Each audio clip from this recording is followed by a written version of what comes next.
চাকরি চলে গেছে মানে? চাকরি চলে যায় না, আমি চাকরি ছেড়ে চলে আসছি। চাকরি যাওয়ার পর মানুষের এগুলাই বলে। আচ্ছা আমি বুঝি না যে একটা চাকরি ধরে রাখার ক্ষমতা জানে সে এত বড় বড় কথা কোত্থেকে বলে। হ্যাঁ আমাকে দেখি একটু শেখেন। আমি এন্ট্রি লেভেল থেকে বছর ঘুরতে না ঘুরতে একদম টপ পজিশনে চলে গিয়েছি। মানে আমার চ্যানেল, আমার শো আর আমি ছাড়া তো একদম অচল, অসহায়। Over confidence. কোন এক মনীষী বলেছিলেন, কাজকে ভালোবাসো, অফিসকে নয়। বয়স কম তো, কয়েকদিন পর বুঝবেন। যখন অফিস লাথি মেরে বের করে দিবে তখন ঠিকই বুঝবেন। আচ্ছা পারতে এসব। এই আমার ছেলে রান্না করেছে, দেখো তো কেমন আছে, এদিকে দিয়ে দিই। জি জি জি। আপনার ছেলে রান্না করবে?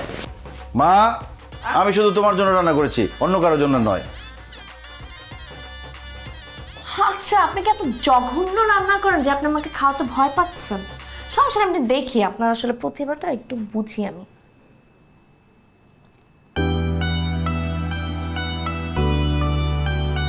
আন্টি, এটা কি সত্যি সত্যি আপনার ছেলে রান্না করছে? হ্যাঁ, কেন খেতে মজা হয়নি? খারাপ না, চলেন। আন্টি, আপনার ছেলেকে বলেন রাস্তার পাশে একটা ভাতের হোটেল দিতে। ভাত, ডাল, ডিম 40 টাকা প্যাকেজ। না হলে এই যে অফিস থেকে যে লাঠি মেরে বের করে দেয় সে রিক্সটা আর থাকলো না। 40 টাকা প্যাকেজ তো সবাই খেতে আসবে। আপনি শুধু আমার গেস্ট বলে কিছু বললাম না। আচ্ছা মিস্টার বেকার সাহেব, কি স্যার?